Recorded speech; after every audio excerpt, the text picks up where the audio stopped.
Good morning. I'm Tim Nyland. Last week we looked for evidence of trend confirmation and overall profit margin expansion in the S&P 500. We expected to see this coming out of COVID. We found it, and we were also able to confirm that margins are expanding rapidly to 30-year highs. This week's webinar, we're going to take a deep dive into the S&P 500 sector level profit margins to show that not all sectors are created equal when it comes to margins. Before we get started, please like, comment, and subscribe, and come back every week for more videos on investing strategy and making the most of Zacks Pro platforms. If you'd like to do the kind of analysis you're going to see in this video, then you need to have a ZAT Portfolio Manager subscription, which includes both Zacks Advisor Tools and the Zacks Research System. This week, I have a special offer for all viewers. If you are a non-ZAT or Zacks Advisor Tools subscriber, you can click the link in the description below and receive a free 2-week trial of Zacks Advisor Tools. And for those of you that are a current Zacks Advisor Tools subscriber, you can also click on the link in the description below to request a 2-week free trial of the Zacks Research System. So let's go ahead and get started. Again, this is a follow-up from last week's webinar, and you can see I've circled it in red here on the channel. It's the 3 recession risks revealed by profit margin analysis, and this is where we did the deeper dive into the S&P 500 towards the end of the webinar. And what I wanted to do before we jumped into the S&P 500 sectors in the research system was just bring up how relevant these discussions are. In looking at the Wall Street Journal on Friday, just as recently as Friday, there was actually an article in here regarding Kroger's commenting on how modest margins could become a strength. And this is something that we've obviously discussed. And we're going to look at Kroger right now. So right now, we're going to move on to the live Zacks Research System demonstration. And again, please don't forget about those 2 special offers for viewers. Just go ahead and click on the link in the description below to receive either your 2-week free trial of Zacks Advisor Tools, or for current Zacks Advisor Tools subscribers, it's a free 2-week Zacks Research System trial. So we're going to go ahead and look at the research system now, and we're going to take a look at Kroger's. Okay. So again, going back to our our margin analysis view, which is a 1 to 4 panel chart out of the Zacks Research System, you can see I've got Kroger up on the screen. And what they're referring to in the article is the fact that these net margins and these operating margins are very, very slim for Kroger. And again, this is one of the things I've always mentioned, is the fact that if you can get just even a small increase in either revenue growth or operating efficiencies in terms of gross margins or operating margins, any of these 3 items where you can improve that will serve to rapidly increase net margins. So it has kind of a multiplicative effect as you start moving down the income statement, as you start combining these efficiencies. And interestingly enough, there is obviously opportunity here, but you can see that Kroger's is already at a cyclical high. And again, I'm just looking at a historic 10-year chart. Even if we go back to a 15-year chart on Kroger, you can see that we're actually at a historic high here. Okay, so that's one important thing to note, regarding, the article saying that it could be an opportunity. Yes, it could be if we could get revenues 1-year percent change to actually increase, and perhaps we could pick up some gross margin efficiency, right? We're already getting an increase in operating margin efficiency, but it too is rapidly approaching its 15-year high. So we're just going to go back to a 10-year chart. We're going to get rid of that Great Recession noise, and we'll continue talking about this. So the idea here is, is there margin analysis opportunity in Kroger, like the Wall Street Journal article was discussing? And the idea is perhaps, right? But let's talk about what the struggle right now is for COVID, right? For Kroger. We've obviously got a 1-year percent change in revenue issue, right? We need to see these revenues increase. We're currently sitting at an annualized change of about 3.77%, and we would need to see this get much higher, perhaps all the way up to about 6.8% in 2018. That would definitely help offset some of these increase in input costs that have driven gross margins down in 2021. So they're definitely having cost pressures.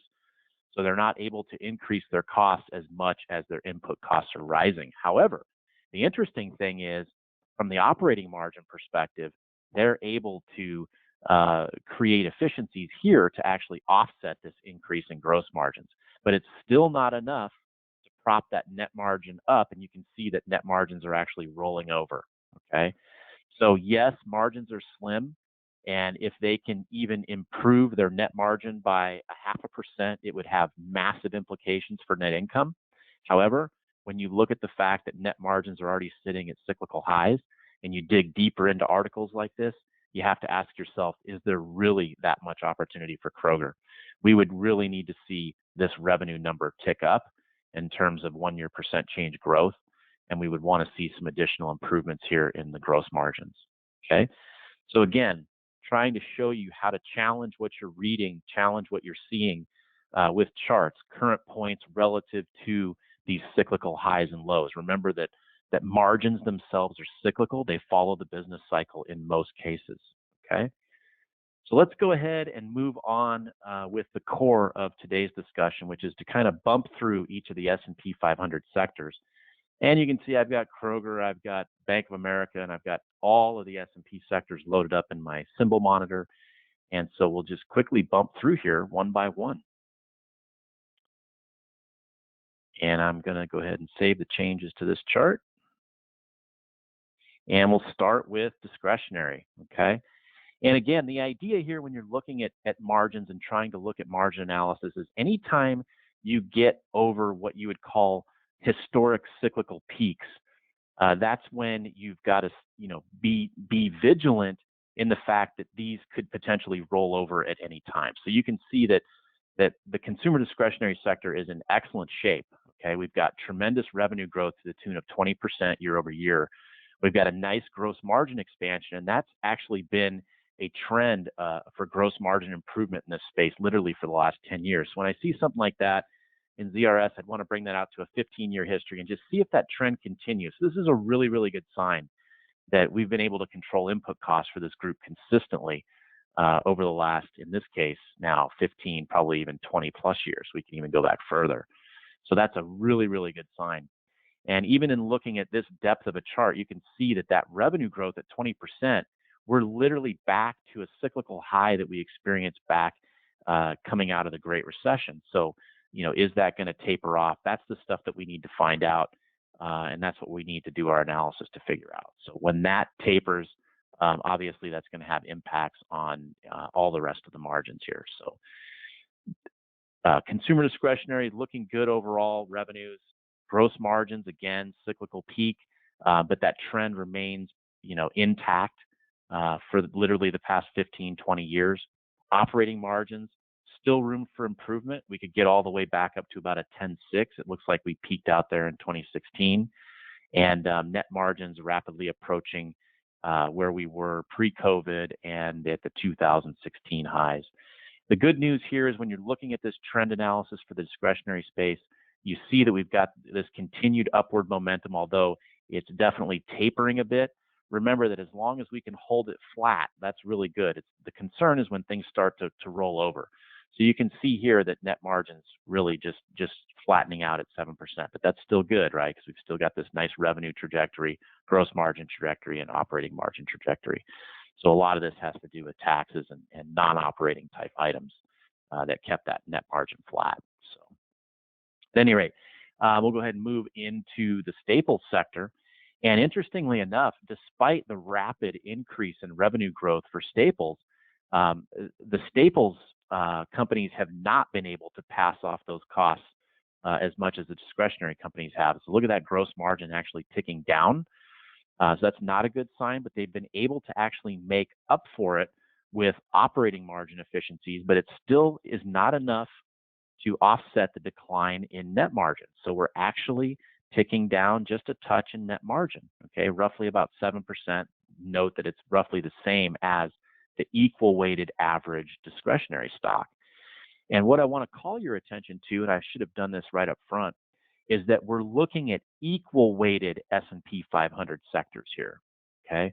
So you'll see that there's an E at the end of each one of these sectors. If you wanted to look at market weighted sectors, you would literally just swap the E out for an M, okay? And these are very, very easy to load up. You can just literally do a right mouse click up here in the symbol monitor, click load, and it'll bring you to our library of all of the preloaded composite lists, okay?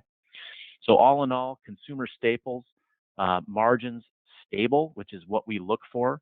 Again, any sort of red flag would be this gross margin decline. We would want to ensure that this revenue trajectory kept going, but again, we're already at a cyclical peak, at least for this time frame, 20 years. So we want to pay attention to see if this revenue starts to roll over. If that does, then this obviously would start cascading at an even faster rate, right? If those input costs were held constant. Operating margins, really, really nice efficiency, getting back to 2002, 2004 levels, which is great to see. We've actually still got some room to run, and that will obviously serve to protect those net margins. So that's what we want to look for. Okay. In the energy space, interestingly enough, there is potential opportunity here, right? We've still got a long way to go. Net margins could conceivably come back to where they were in 2007. We all know that they don't have as much CapEx going on in this space. They've cut or reallocated a lot of the R&D towards more alternatives, and the CapEx has been basically placed on hold over legislative uncertainties and other items. So we still have a little bit of a runway for net margin here relative to cyclical peaks. Same thing with operating margins, right? This operating margin has been just literally cascading since the end of 2012. We could see this come back up. That would be an improvement to the net margin.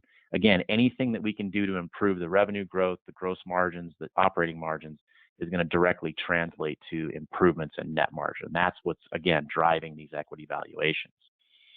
Remember from last week that we like to split the income statement between operating versus non-operating items. And so revenues, gross margins, and EBIT margin, remember that it is the EBIT margin or the operating margin that kind of draws that line between operating income and expenses versus non-operating income and expenses. So when we're looking at revenues, gross margins, and operating margins, this is all of your efficiencies from operations. Net margin is going to take into account your income taxes, your non-interest or your non-operating income and expenses, and items like that. Okay, so for energy, you can see that we've got just tremendous revenue growth. You've got gross margin expansion coming off of this trough here, and there's obviously a lot more room for that to run, a lot more room for operating margin to run, and again, net margin would benefit from all of that. Okay, so good news for the energy space. When we look at the financials, the manner in which we normalize the financial statements so that we can compositize financials on an industrial template, you want to kind of pay particular attention to this gross margin and then disregard it. It's primarily related to the interest on deposits. Okay, so yes, interest rates have gone up, deposit interest rates gone up. You can see this tick down a little bit. This really doesn't have a whole lot to do with the health of financials overall because it tends to be fairly stable. What you really want to focus on with financials is this revenue growth, which is primarily net interest income and fee type revenues, and then obviously the operating margins and net margins. Okay, and you can see that these are healthy. They're the healthiest in terms of operating margins that we've literally been in since the Great Recession, and the net margins actually reflect that as well. So the idea here with financials is if we can get continued improvement in these revenues, right? So if we can get interest rates to rise, we can get spreads to widen, then that's going to bode very, very well for operating margins and net margins. So acknowledge the gross margins, just realize what it is for financials, and then don't pay too much attention to this unless you see this thing going, to extremes. Then lift the hood and dig into it a little bit. Okay. We get to healthcare.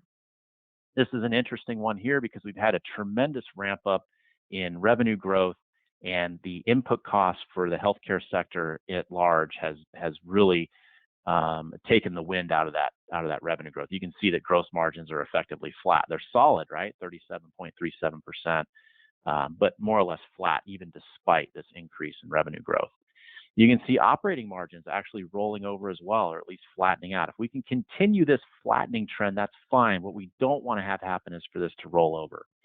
And obviously, the healthcare sector at large is picking up some efficiencies in tax treatment and other non-operating items because that revenue growth is translating directly into net margin growth, even though gross margins and operating margins are more or less flat. So that's just an interesting observation there that we're seeing from the charts in the healthcare sector. Again, equal weighted average, so we're stripping the cap bias out of these sectors. And here you can see the industrials.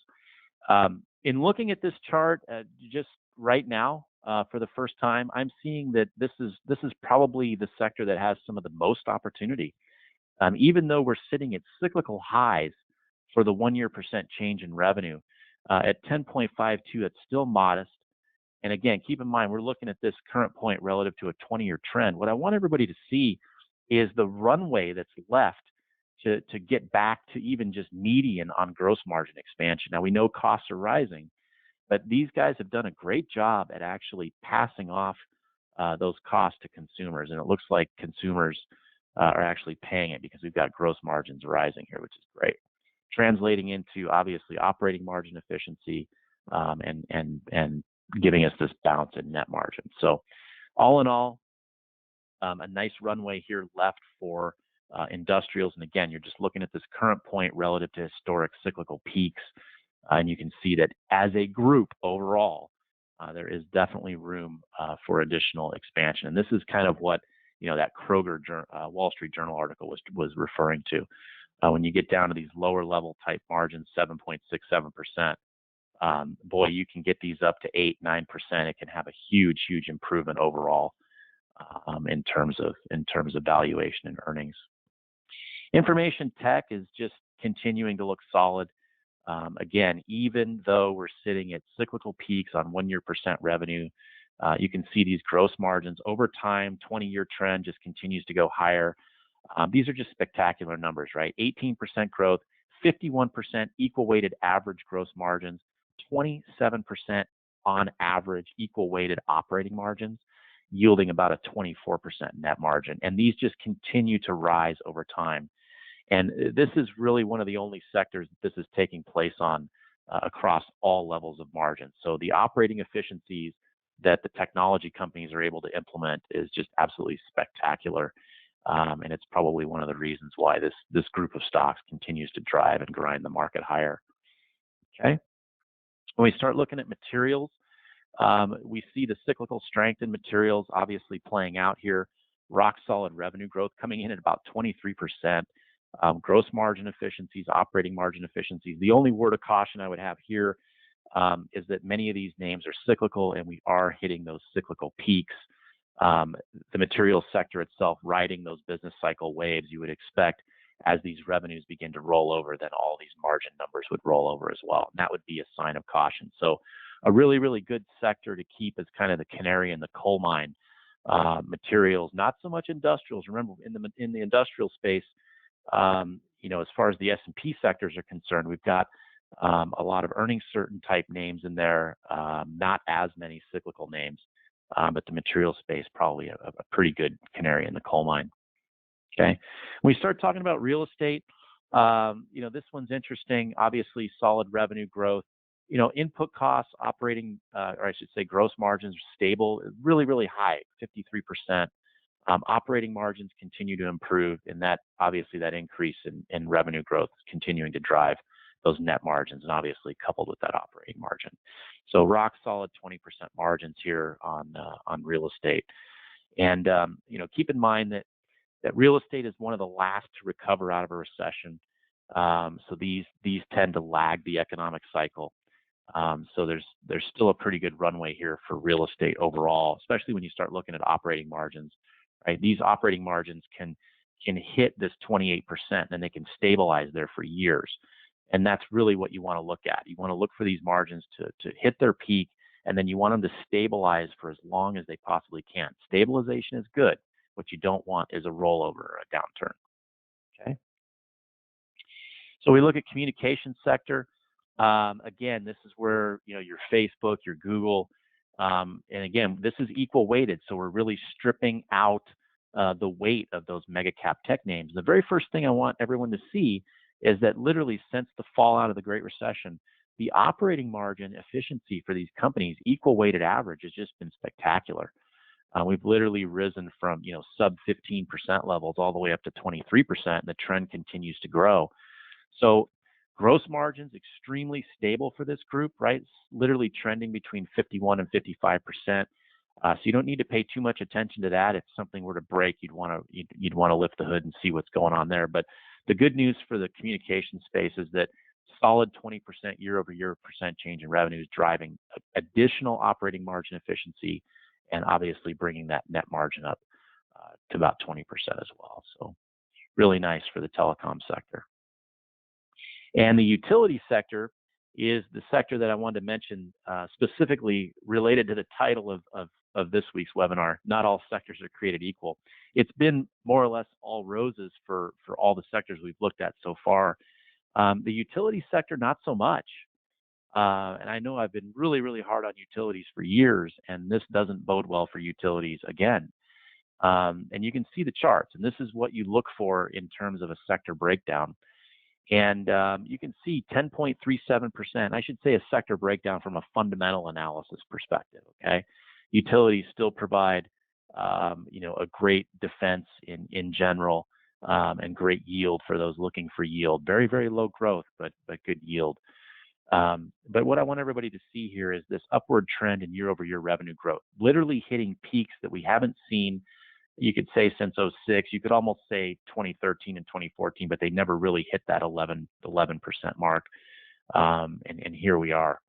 But what I want everybody to see is that gross margins have actually declined, right? So even despite this increase in revenues, those increases in revenues haven't been able to keep up with the rise in input costs. Okay, and that's what you're seeing here. And you can see that it's actually driving down your operating margin efficiencies. Although it is flattening out here, and we are getting to what you would call median levels from 2016 current, this is something you really, really want to keep your pulse on, because we're really at an inflection point here for utilities, right? If this revenue growth trend continues, perhaps we can continue to stabilize our operating margins, or perhaps we could even improve operating margins, or perhaps this even maybe rolls up.